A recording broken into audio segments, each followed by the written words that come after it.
Welcome to the Lights On Show. I'm your host, Jacob Morissette, and this is a podcast about self-development. In this week's episode, I talk with Megan Olsen, an advanced placement history teacher, and her and I talk about what inspires teachers to do the things they do, and some helpful tips to become a better teacher and a better learner along the way. If you enjoy this episode and bring some value to your life, follow me on Twitter at lights_show, and please leave a rating on whatever listening service you are on. Hope you guys enjoy. And a side note, around 8 minutes and 34 seconds, there will be a bell sound, but I didn't delete it because it kind of disrupted the flow, so I hope that's okay with you guys. So I'm going to be obviously introducing you more formally in the intro, but I'd like for you to explain your story and introduce yourself to the audience. So. Sure, yeah. My name is Megan Olsen. I'm a history teacher at Graham Kapowsin High School. I teach AP World History, AP US History, and this year regular World History. And I've been at GK now I'm in my 6th year, and I love being a teacher, and I'm really excited to be here and talk about education as a whole with you. So I'm very excited to be here. All right, so can you sum up kind of how your career started? What did you do in school, and how did that maybe inspire you to become the teacher you are now? Yeah, I started off in regular public school at a pretty young age, me and my brother, and then my mom actually took us out because she wanted to try homeschooling for a while and see how that was. And it was great for me. I loved it. Started at about junior high. My brother, not so much. But I stuck with it, and we did a co-op, and so we had different classes there, and then I transitioned into the Running Start program. So I was doing college while I was in high school, and I loved all of it. I loved being in school. I loved learning new things. I loved having the rigor and the structure and the focus and the reading. So I knew right away that I was going to go transfer to a 4-year university, and I knew from a really early age that I wanted to study history because that was always my favorite subject and my biggest passion in life. So when I started to approach my senior year of high school, people would say, well, what are you going to do with a history degree? Are you going to be a teacher? And I always said, no, I did not want to be a teacher. I said, what a miserable job that people make very little money. They deal with angry high school students all the time, and no one appreciates their work. So I was very adamant that that was not what I was going to do because that was my vision of high school when I was a student. What I saw in classrooms was a lot of negatives towards the profession. So I transferred to Seattle Pacific University, where I spent 2 years. My undergraduate degree is with a major in history, focusing on 20th century geopolitical affairs of the United States. My minor was in political science, and I graduated with honors, loved all of it, worked really hard, and then had no idea what I was going to do with my life after that. So just completely stumped. Nothing. I had the degree that I loved. I studied what I loved, had no idea what I do. I worked at Barnes & Noble for about a year selling books. I worked at the same veterinary clinic that I worked at in high school because they were willing to take me back on and I'd enjoyed it. And I kind of did some odd jobs and ended up working in an OB/GYN office, so women's health at a Seattle-based hospital. And I ended up being there for a total of 5 years. And what I found that I loved about that job was the discipline and the work. That medicine was an entirely new field to me. I had no experience with it. And I loved learning all the ins and outs of women's health care and delivery process and medication and just kind of that whole system, insurance, everything. I loved it. And after about a year and a half, I learned all of the things that I needed to for my job. I was a patient care coordinator. I contacted, surgery, and I scheduled things. And as soon as I stopped learning new things in the job, I became bored. And I realized that without that lure of constantly learning new things, I wasn't going to be happy. And so I kind of did some soul searching, and a really good friend of mine sat me down and was like, well, why didn't you go into education? What was your main, why didn't you pursue that? It seems like you'd be so good at it. And it dawned on me that really it had just been kind of my perception of institution, of education as a whole, that I was afraid of entering into something that I had no real experience with. And it was the stigma of it. And so I agreed to job shadow a fellow friend who was a high school history teacher up north. And I job shadowed him for about a week, and I absolutely fell in love with it. I loved the atmosphere of the classroom. It was completely a separate experience when you were the educator, and I fell right in love with it. I applied that fall for SPU's Master of Arts in Teaching program, and I did a 2-year program again through SPU to earn my master's degree in education. Started teaching that following year and haven't looked back since. Yeah, I will 100% stand for the good teacher part. Your friend hit it straight on the nail. I have seen that for obviously I'm not in your class right now, but Part of the reason why I wanted to do this interview in the first place is because that first initial year when I had you, I've explained this before, but I was kind of an idiot my first 2 years. My sophomore year, I was not pulling it through, and you were one of the ones that inspired me to push myself and to grow the self-confidence in order to go into those AP classes my junior year, and then you continue to push me in those classes. And seeing the progression from just like September to, even though I still failed the AP test, my work ethic and my love for learning, just like yours, right? I actually am relating a lot to you when you talk about the love for learning, because that was me. And these 2 years are kind of like you, right? I'm like, I need to go to college. I need to be fulfilled in life. I will not have enough if I don't go to school. And that's why, you were definitely one of those people that was able to push me through that door. So for sure, I have also your friend to thank as well. That's really awesome. And I guess your mom too, because your mom helped to when you went into homeschooling and you got that different what's that word? I always say that, but you got the different perspective. You had that different perspective, right? You were able to then go super hardcore and running start and then do all those things. So that is, I didn't even know you're homeschooled. Oh yeah, I feel like spent a few years being homeschooled. Yeah, I learn new things about teachers all the time. I guess lots of backstory there. And then so kind of getting into the main parts of these questions. I think you kind of answered this, but like my question that I had written out was, what inspires you to be a teacher? But I think you already kind of answered that. Just the love, the rigor and the constant learning, the constant adaptability, and never being bored. And you talked about the atmosphere. So I think one thing you haven't explained is talk about the atmosphere. Yeah. What does it mean to be a teacher? What is that atmosphere like that you were talking about? Yeah, because there's a difference, right, in your love of learning. You could love to learn just for yourself. You could go out and not be a teacher and still be a student of any subject and pursue it through reading or through attending seminars and just have it as a hobby and a passion. So to take a love of learning and apply it to a classroom is kind of a different experience for it. And that was what I saw when I did those job shadows after I had graduated, was that the application, trying to convey your personal love of learning to a room filled with students, was powerful, because I absolutely believe that education is an equalizer, that education is the foundation of an American democracy, and that going all the way back to the earliest days of the country, democracy is a grand social experiment, and that we need an educated citizenry who knows what's going on in their country and who makes wise decisions and elects wise leaders. And what I saw was that I could translate my love of learning and my love of history in its explanations for showing us and telling us, how did we get to this point? Why do we behave the way that we do? I could transfer that to students and generate that love of citizenry and that love of democracy and that passion for taking charge. And that's why I settled, I think, into teaching political science and history and world history, is that focus for it, is that because we live in an experimental society, I feel that we can improve American democracy by educating citizens. And that's why I fully ended up being an educator, was it combines my own personal love of learning, that I never have to stop learning. There's always new things for me to try and me to learn, and I can pass that on to kids who will become the next generation and continue to guide the country in hopefully wise paths. And it's also to note, but just so you guys know, she's an AP teacher. Most of her courses that she teaches are advanced placements. So when she teaches these students, it's like she's teaching mini versions of herself when she was younger.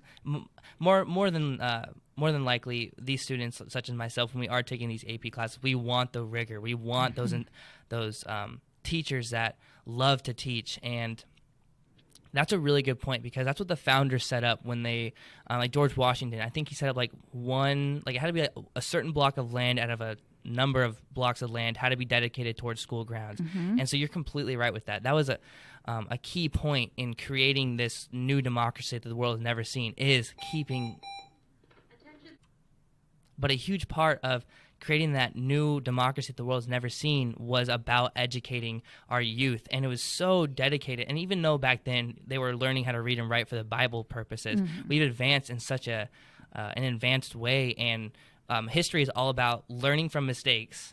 I mean, if you put it simply, it's like learning from mistakes, right? When we learn from our own mistakes, we just look at our own history. So it perfectly translates over into what you teach, which is specifically world history and U.S. history. And you also do AP in those as well. And I think being from a student that has learned from you, we do learn a lot of mistakes, right? Like the main reason why I know what I just said, that is part of the founding, is part of the foundation of this country, is that we are taught that in our history classes. So it's just it is really an important part, especially to have a passionate teacher. It's really influential for students and for people that just want to go into that. So also I have another question. Why did you pick specifically high school versus a college position? Like, and maybe when you were, I don't know how the whole application process works for teachers, but was there a way for you to pick between high school, middle school, and elementary? Yeah. So then you knew you wanted to teach at high school then? Yes. So then my question then is, why pick high school over college students, and like, why?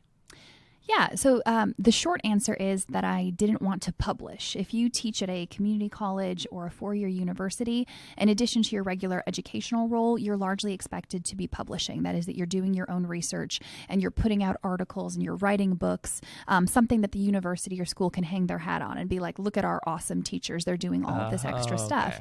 And it's not that I don't enjoy learning and researching and writing for my own edification, for my own education, but that that's not where I wanted to devote my time.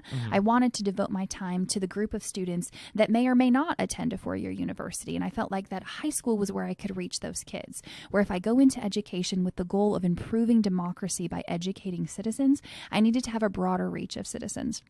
And while the university system is excellent in the United States, it still doesn't reach all students, since some don't end up there. So I wanted to target an age range where I could have these adult conversations and go into the depth and the complexities of history, the intricacies of it, but still educate a group that was about to venture into their adult world. And so that meant high school.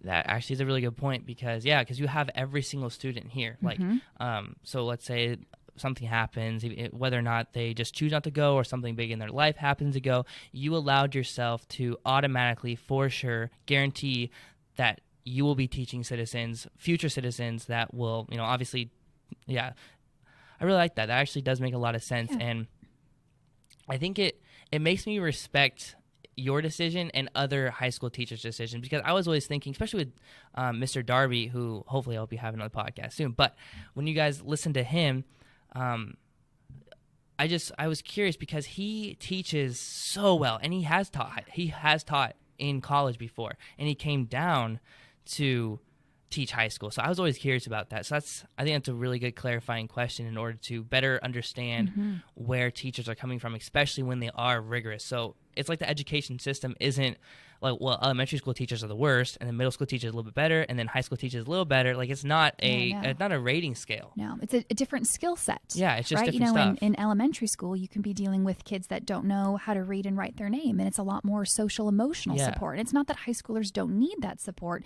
It's just that the expectations for learning are different. And so when you go to school to become a teacher, you study different strategies and you have different skills.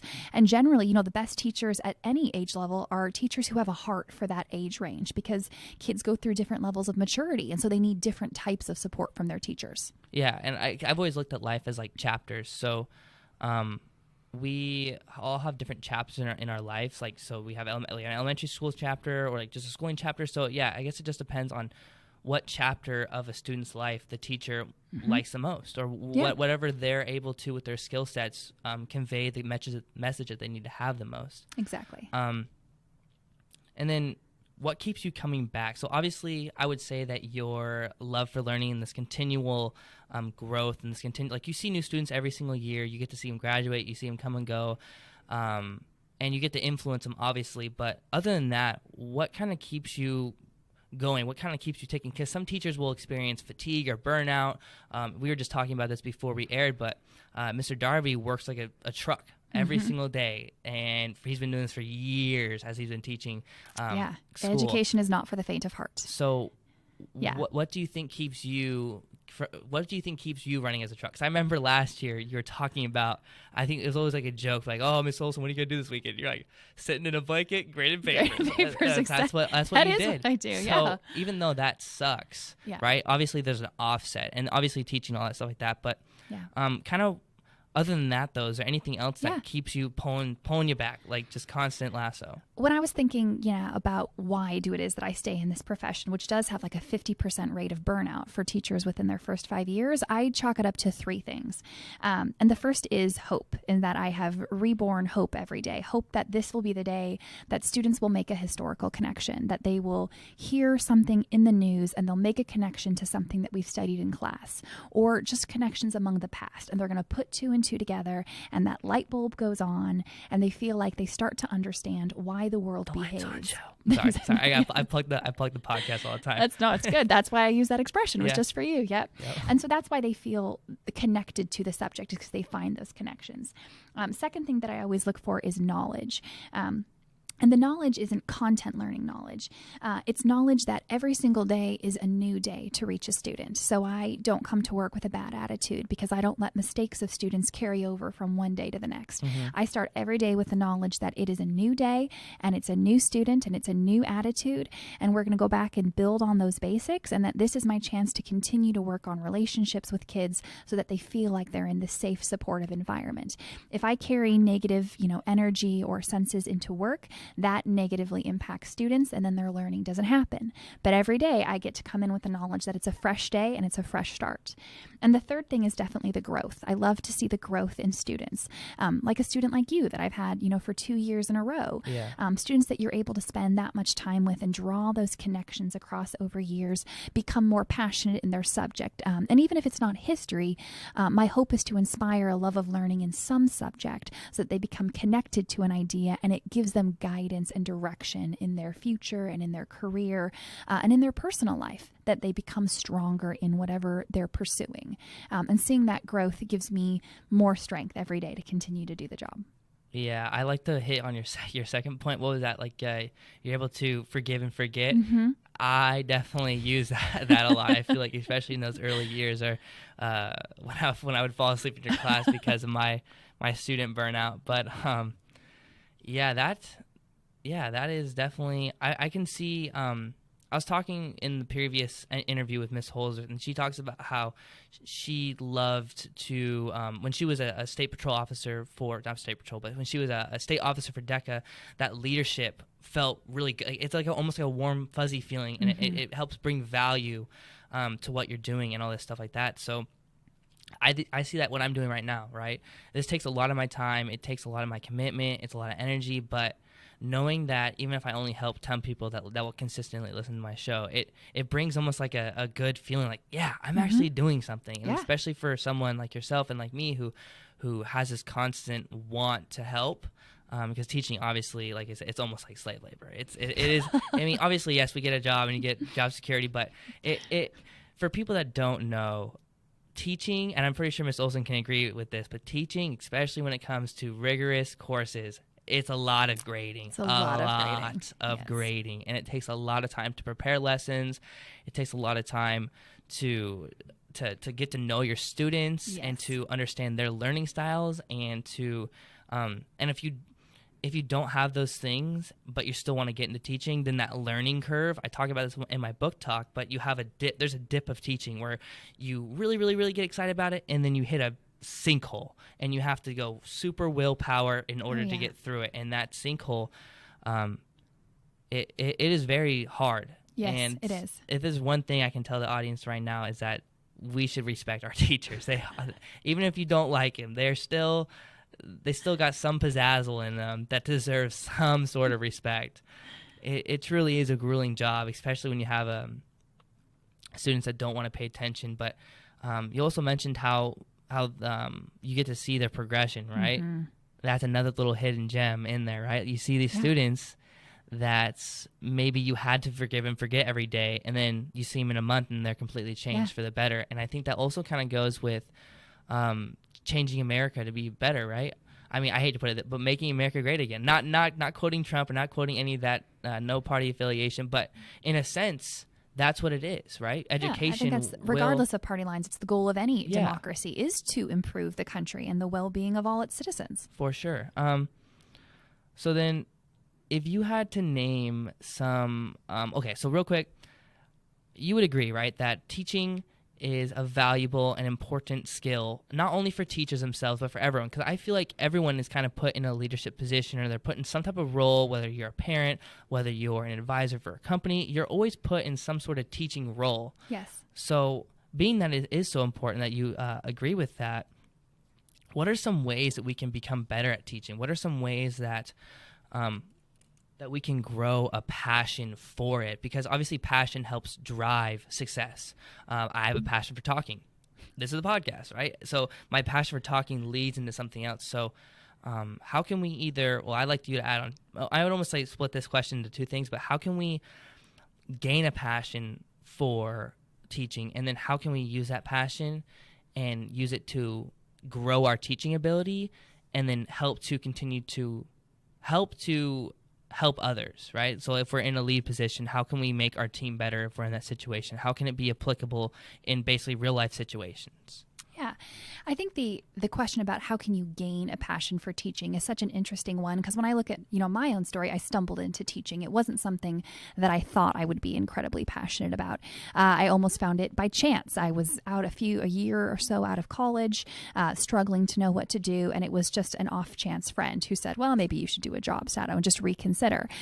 So I think sometimes we uncover our passions by accident, and that we're pursuing something else, and we uncover these moments. And I think sometimes for people who are specifically wanting to improve, say, teaching skills in different leadership roles, to gain a passion for it, it's sometimes helpful to think about it in smaller steps. And the idea that, you're not being asked to plan an entire year's worth of lessons all in one point, but teaching is about little individual day-to-day, moment-to-moment interactions between kind of the leader or the teacher and whoever's doing the learning.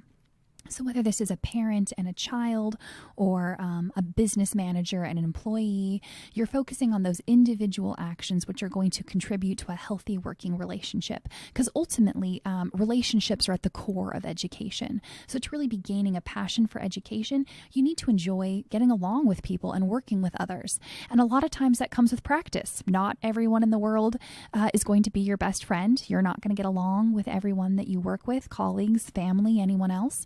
But learning to be able to work with others, to develop successful working relationships is key in education. And then following up on that in terms of using your passion for teaching or to be a leader, I look at it in two categories. And the first is attitudes. And in terms of attitudes, I would say the three key kind of attitudes that you need to have to be any good teacher or good leader is that you have to be patient. I think in many ways, patience is a lost art in American society. We expect everything instantaneously. And people need time. They need time to work. They need time to think. They need time to process and adjust. And a good leader or teacher is someone who knows when to be patient with others and give them the time that they need. Another attitude that I always look for is empathy, that you need to not just sympathize, but you need to put yourself in the shoes of someone else and understand where they're coming from. Teachers and leaders bring change. They require change. They challenge you. They push you. They require growth. And so to understand resistance from a person that you're teaching or leading, you need to know where they're coming from. You need to know about them. You need to be able to understand them and kind of get a sense of what it's like on that other side. And then the last attitude that I look for is optimism in a teacher or a leader. You got to be optimistic. The job is tough. The battle is uphill. And if you don't bring that optimism every day, the people you are teaching and leading will know it, and they'll feel it, and they'll be negatively impacted by it. We're inspired by people who see a better tomorrow and a better future, and we latch on to that optimism like it is a life raft. So I think optimism is powerful. And then with those three attitudes, I look to turn them into the idea of actions. That actions, then we take these attitudes, we apply them in an actionable situation, and that's really where we improve our position as a teacher or a leader. And so I would say the first action that we look for in good teachers or leaders is someone who takes responsibility, someone who can know everyone in the room's abilities, their limits, their goal, who can distribute the work and take responsibility when needed, and then delegate, someone who is going to take that position of authority, but do so in a responsible way. And the second action that I always think of is the role of planning. Nothing great is accomplished without planning, whether it's long-term goals or short-term goals. That has to be planned and built in. So if you're a CEO or a kindergarten teacher, you still need to be planning ahead. What is your vision for your group or for your business? And what are the actionable steps that you can take throughout there? It's part of that optimism, is that you have a plan and you're seeing the future. Yeah, for sure. I like your change statement. I've read many books specifically about lifestyle change and kind of changing the way you look, but being able to adapt, react, and then readapt, unbelievable. It's seriously, it's so applicable in our day-to-day lives, and I think that's the reason why it goes with teaching, because teaching is such an applicable role that we have to take, especially in a country such as ours that's very developed and everyone's doing something at all times. There's tons of leadership roles, there's tons of positions where we're being put in these teaching positions, and just being able to adapt, react, readapt, whatever that saying is, like being able to do that and understanding that concept is such a key influence to almost what we do every day. Yeah. I mean, there's times when even I teach someone every single day. There's always a little opportunity. And I also like the attitudes, because I've always had a problem with, well, at least I used to. My mom would always be like, why do you have to have such a negative attitude about this? Blah, blah, you're never going to have fun, blah, blah. Like when I was a little kid, I did not want to go to Disneyland for the life of me. I didn't want to go to Disneyland. I always had such a negative. Why not? I always had just a negative attitude about it. And it carried me, it sunk me down. Yeah. That attitude made it to where I really did not want to go, and eventually got to the point where my parents had to lie to me, saying that we're going to my grandparents' house in Southern California. Totally bought it until we stepped out the car and like Disneyland right in front of us. But then everything changed. And so what I find interesting about that, though, is that you mentioned that attitudes will translate over to the people that you're around. Yes. And so what if I would have been an adult taking my kids to Disneyland, trying to give them an experience of the lifetime, and I still had that same negative attitude as I did when I was a kid? That would be a Debbie Downer and a total waste of money. If you want to go from a Marxist perspective, well, I guess not really Marxist, because that's more like societal classes. But if you take it from a money perspective, that'd be a total waste of my money. Yeah. If I have a negative Nancy attitude this whole time and try to take my kids so they can have fun, but if I'm being negative, no point to it. People are really intuitive. If you are in a bad mood, people know, right? I mean, that's part of where there were that question, how are you, which we throw out so casually. Really where it comes from is that we can always, kind of read someone else to understand if they're in a good mood or a bad mood. And you know when you sit down at the dinner table with family, everybody's mood. If you walk into a classroom, everybody can read their teacher. If you sit down with your boss, you know how your boss is feeling. People are intuitive. And so we pick up on those attitudes as much as we might try to hide them from others. Yeah. So, and then you actually kind of killed that. That was you had like all the notes set out. You're like, boom, this point, boom. And you actually. Oh, I'm a planner. It's part of my action, right? I'm a planner. I was actually really killing it. I was trying to keep up, but, change is good. Change and understanding your attitudes. And I love the knowing your audience part, because that is so key. You see so many times where, you have, well, I wouldn't necessarily say it's like the teacher's fault, but more like the students' attitudes towards a subject, right? Freshmen, I think this more happens with the younger classmen than the upperclassmen, or even I would say some professionals, right? People pick the wrong jobs. Yeah. And so when you're a teacher and you have the wrong audience, for example, if you have a whole bunch of kids that take your AP World History class, and you can sense, like you said, you can sense their attitude, you can sense the fact they're not doing their homework, they just don't care what you have to say. How do you as a teacher react to that? Because you mentioned reacting and changing. So I think that situation happens to us all the time, where we're put in situations where we have to teach a group that doesn't want to be taught. Yeah. How do you try your best and still try to convey your point and still at least have the impact, still impact society in a meaningful way? How can we still do that?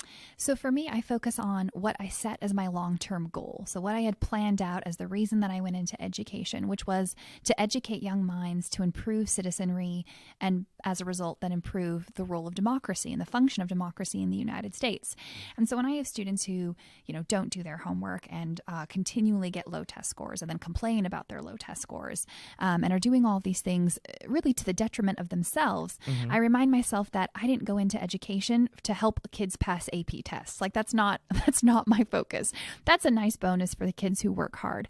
But I went into education so that every student who was in my classroom would have an adult who was empathetic and who was positive and who would guide them in the process of learning, because that's the end game. Whether or not they pass their AP test, I want them to leave my classroom being educated citizens. So maybe they're not meeting me halfway and they're not doing the work that I've asked of them to do. That doesn't mean that I still don't give my 110% to meet them with the positive attitude and to work with the work that they are willing to do in class. And so that's how I kind of maintain my head above water when I might feel like I'm drowning. I'm doing too much work or I'm doing more than they're doing. You can keep those negative thoughts at bay by remembering why it is that I went into education in the first place and what my goal is, and that I can still accomplish that goal whether or not they read their textbook. And then I think this kind of goes into a point that I've always told myself, but would you agree that kind of sounds like faking it until you make it? Kind of, sometimes. Like faking the attitude and continuing to give the students the best you have until hopefully, or maybe not, but eventually, I wouldn't necessarily say myself, but I think in some situations it might have been me where a teacher doesn't necessarily intrigue me, but then they just keep doing their 110%. They keep digging back into the roots, and then eventually my attitude changes. So I would for sure say that is a principle, or at least an example of faking it until you make it. Yeah. And I think in a lot of times your attitude becomes your overall temperament, that if you're constantly working to be angry and depressed and everything around you frustrates you, it's hard to break that cycle. So partly it's about being a pattern. As cliche as it sounds, you kind of have to choose to become more empathetic and choose to be optimistic and choose to be happy. If you don't look for the silver lining, if you don't look for the good in those situations, you only ever see the bad. That clouds your vision into the point where it's much more difficult to change. So partly sometimes it needs to be a willful choice for certain people. Not everyone. There can be other extenuating factors. Obviously, but for a lot of people, the attitude that you project to the rest of the world is increasingly becoming permanent. And so you need to be aware of how you choose to present yourself and what attitude you choose to take on. And then what is the professionalism level that you have as a teacher? Like, what do you see? And I know it's kind of like way off track, but I noticed that you say something about how you present yourself. Yeah. I kind of want to go into, how, like, obviously we have our attitudes and we have our mindsets, but physically, what does how you dress or how you use your body language, how does that help convey a message, or how does that help you teach? I think it plays an incredible role. I think sometimes educators have the reputation of being frumpy. There's the stereotype that, coaches wear their tracksuits all the time and they sit at the desk in the back. There's the stereotype that exists in education. And I'll never forget when I first became an educator, I was doing my student teaching and I was in a woman's classroom up north, and the teachers looked at me and said, you always have to be careful what you wear and how you speak and how you physically move around the classroom, because educators are professionals. We work hard day in, day out. And in order for us to be treated with respect, we need to act like we deserve it. That too often teachers fall into the trap of being less than professional, and then we complain about not being treated as professionals.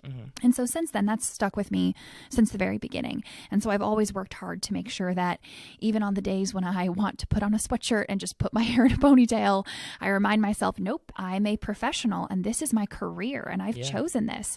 And so I make the intentional effort to make sure that I wear professional style clothes like I would in an office, and that I keep documentations of meetings with parents and phone calls and emails, because this is my evidence, my proof that I am a professional and that I deserve to be treated with respect. That was awesome, for sure.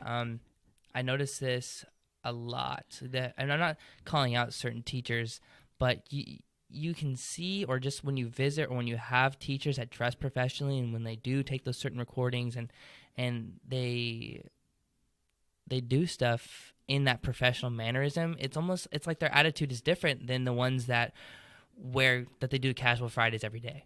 And there's nothing, I wouldn't obviously you do you, but you are right when that does have an impact on it shows who you are, how it impacts your teaching, and the style that you have as that educator, and it relates to the students. As being in one of those classrooms, at least to me, it makes it harder to learn. It makes it harder to learn when the teacher isn't as, I would say, like, chop, chop, chop. Yeah, because the tone is business. We're here to work, and we're here to learn, and we're going to be nice about it, but we're going to learn. It's happening. Yeah, it's like, get it done, boom. Exactly. My stepdad always says to my mom, ask him a question, he'd be like, get it done. And it's so funny because it's always a constant theme, especially since we own a construction company, and he's just like, Jake, Gavin, my stepbrother, get it done. Get it done. Make it happen. And that statement is more true than ever, and especially in the educating community and in a teacher's role, for sure. So just to kind of wrap up this interview, because it is kind of getting a little late, but I'd like to ask some final quick questions. They don't have to be quick answers. I would love if you were to elaborate, but if they are quick, that is plenty. But how much do you like your job or love your job, whatever vocabulary term you want to use? How much do you personally love it, and would you recommend it to a person who has similar passions to yourself? I would say that on a scale of 1 to 10, I love it like 9.9. 9.9. The only 0.1 that I don't love in education is the politics, the kind of mandates that come down, which are very different than the realities of the day-to-day classroom. But outside of that, I love the job. I love the hours. I don't mind, putting in 12-hour days during the winter because I'm going to take my month in the summer. I don't mind grading papers on my weekends because it's worth it to me to see the growth. Yeah. I love interacting with high school kids every day and kind of watching them grow into the citizens and individuals that they're going to be moving forward. I love all those aspects of it.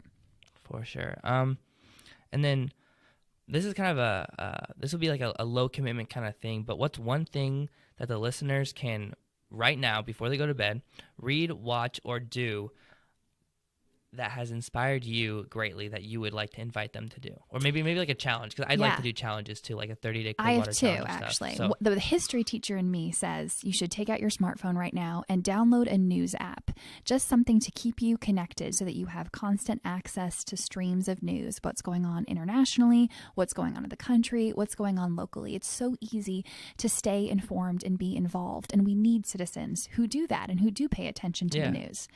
The other part of me, though, my second challenge is more of the teacher-leader angle, not necessarily history. And I would say that something simple that anyone can do to practice being a better teacher or a better leader is to right now identify, just in your head, one person that you know is struggling with something. If you're a teacher, maybe it's a student. If you work in a business, maybe it's a coworker or a colleague. Maybe there was a computer shift and they're struggling with a new program. Maybe it's something personal going on at home and they've expressed to you the challenge that they have. But just identifying a person in your head who you know is struggling with something and just making a plan of what you're going to do the next time you see them to help them. And maybe it's just checking in and being like, hey, I know you're going through this thing. Let me know if you need any help. Like, I can be available. We can meet during lunch and do this thing. If it's a teacher, you maybe meet before or after school. Hey, I saw you did better on this essay. Let's go over this. But sometimes it's just about pausing and taking a minute to think of the people who need that help and then extending it to them before they ask. All right. And then this is more of the longer commitment. What is your favorite book that has nonfiction? I don't really like fiction books. Everything I read is nonfiction. And I think a lot of people get confused because obviously I think more in my brain than I do of other people's brains, obviously. So when I say, oh yeah, I read a lot of people assume I read fiction books. I read purely nonfiction, self-development books, a lot of like ideal books. So in that same kind of category, what is your favorite book that has uplifted you or inspired you or taught you something really important? Yeah. It's tough to pick a favorite book because you can always do a couple. That's good because I have two. Okay, go for it. So the first that came to my mind was The Lemon Tree by Sandy Tolan. It studies the journey of a Palestinian man who returns home to lands that had been kicked out by Israel in their 1967 war because he wants to visit his childhood home because he remembers the lemon tree that grew grew in his backyard. Yeah. And when this Palestinian man comes to his childhood home, it's been occupied and been living in by an Israeli family. And so there's a female college student who grew up in the home. And so the two of them, who would be politically and religiously at odds, given all of the chaos in the Middle East, Absolutely. basically sit down and share a meal and have these conversations about their shared memories growing up in this home with the lemon tree. And it just blew me away because the book was eloquent and it was beautiful. And it reminded me of why I went into education and this idea that despite the chaos of the world, there are values in it and that there are things that are true and good. And that's what we want to hang on to, that at the core of all of this chaos, there's a common humanity. And that's where we find our commonalities and similarities, and they are stronger than our differences. And that's what I love about that book. I would also probably say indirectly, you may also love it because of what you talked about with what makes a good teacher. The change, the attitude, and what did you think you said, like patience? Attitude, yes. All three of those things, to me, in order for two people that against all odds should hate each other, especially in that time. And even now, it's really hostile in that environment. But they practice those things, and you know what they got out of it? They got good out of it. Yeah. So to me, just hearing that without even reading the book, it shows me that those three things lead to good, and they lead to wholesomeness, and they lead to a happier life, because a life that you're always mad is not a life to be living. Yeah, ever. And we need so much more of those lives. For sure. Absolutely. Yeah. That is really, I actually might check that out. I really invite you guys. Good book. And then you said you have a second one. Yes, my second one is The Shallows, What the Internet is Doing to Our Brains. Tell me why I read that book. I love that book. It's so good, right? It's so good. That blew my mind when I read it. That absolutely blew my mind. Yeah. I loved it. I changed the way that I think of the internet and the way that I think of social media, the way that I choose to spend my time, in the evenings. That it was amazing. I loved it because that idea of the role of declining concentration, because I find that even in myself, that if I spend so much time on the internet, my ability to read books for sustained time decreases, and that the goal of it, how it's intentional in the way that it chips away at my ability to have sustained effort in something. That was horrifying, that this idea of the internet could be seeping into my brain and changing its flexibility, the malleability of the brain. Yeah, it literally changes where your brain focuses its energy. It's fascinating. I would love for you to read this book by Cal Newport. It's called Deep Work. It literally is the sister book to The Shallows. The Shallows was done in 2011? 2011? Was it earlier? I think it was that. Whatever. Okay. It was 2011-ish. This book was written in 2015. Okay. It is its sister book. I'm not they are twins. Okay. Because what I'll try to briefly go into it, but he talks about the shallows, right? And that idea of our brain is becoming shallow, literally. We can't have deep thoughts. We can't concentrate. We can't do all these things. Deep Work takes that and tries to fix it. Okay. It's going on my list. And not just picking apart all the wrongs, but it talks about, it's just so interesting. Does it have counter strategies? It has. It literally has why deep. So the first part of the book talks about why it's important to have deep work. So it argues a point that deep work is valuable. So it tries to change our opinion of the shallows and turn it into deep work, and then it gives you the rules for it. He suggests a layout on how to get the deep. I love that you've read that book. I love the book. We got it in English class to read it for a project, and it was supposed to be a month-long thing. I read it in a week. Yeah. Done. I couldn't put it down the first time I read it. I love what you said about deep work, because I'm totally going to add that to my list, because I run into that all the time in education, and that kids don't want to work hard, right? They want me to feed them answers, and they want to do the minimum, and they it's want to do the shallow work, right? And then even the really gifted kids who would normally work hard are afraid of getting anything less than an A. And I'm constantly trying to tell them that there is value in the struggle, that the work itself is good for you on so many levels, and that's what makes us better educated citizens, is that we go through these struggles, and it empowers us. It makes us better. I've noticed that, especially since I would say AP courses, when it comes to history, once you get them, you kind of get them. When you take an AP math class, it's a whole nother ball game. Different disciplines. Oh, yeah. And that's something I've had to learn with AP chemistry, is that the struggle and the grind, the literal grindstones, rubbing your face in the book because you are so mad, is a real thing. And when you are able to get that deep work to do it, you like grow. And I wouldn't have had that if I never would have, like, I toss out everything. I just, boom, textbook, grind. Yeah. And getting that deep work mentality. Yeah. And teachers go through that all the time. All the time. Especially if you have like a struggling student, you got to grind the gears down. It's like, how am I going to fix this student? Yeah. Well, and not only does it help, you as the individual do better in the class, but I think that it improves our sense of self-confidence and self-worth that we go through these struggles, and it enables us to be more optimistic and to be more empathetic because we've gone through the struggle ourselves. And so we can empathize with others when they go through it. And it tells us that even though there were dark days when our faces were pressed into that text and we were waiting for osmosis or something, that even through that, you come out of it and you're better for it. And being able to look at that track record in your life makes you more optimistic and toughens you up at the same time. Our trials build us. Our trials and the way we handle them and the way we come, it's not how you get in the rough, it's how you get out. Exactly. And I know it's cliche, but cliche things, I truly believe are cliche for a reason. Yes. Teachers tell you, do your homework, right? Cliche.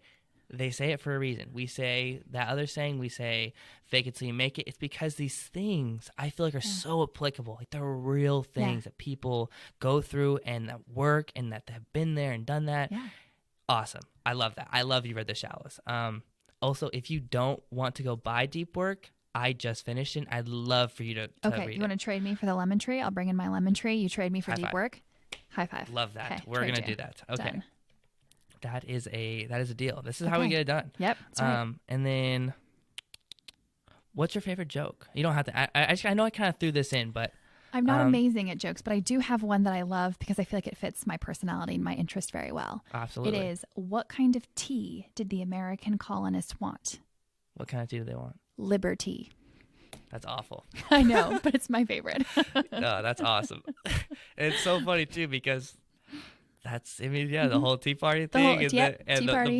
I love tea. Yep, I can't. That joke makes me laugh every time. As bad as it is, it makes me laugh every time I hear it. That's awful. That is so cringeworthy. Anyways, I really, really appreciate you doing this. I learned something new every single time. I had no clue you're homeschooled, and those book suggestions and being able to hear from someone that is an experienced teacher and someone who wants to not become a scholastic teacher, but wants to become a leader, wants to become someone that can help, because I do have those same passions. I want to be able to contribute something. Yeah.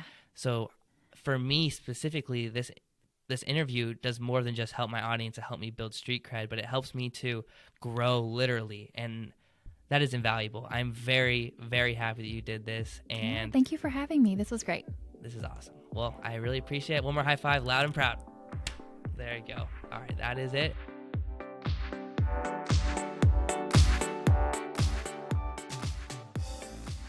All right, once again, that was Megan Olsen, an advanced placement history teacher who knows a lot about teaching.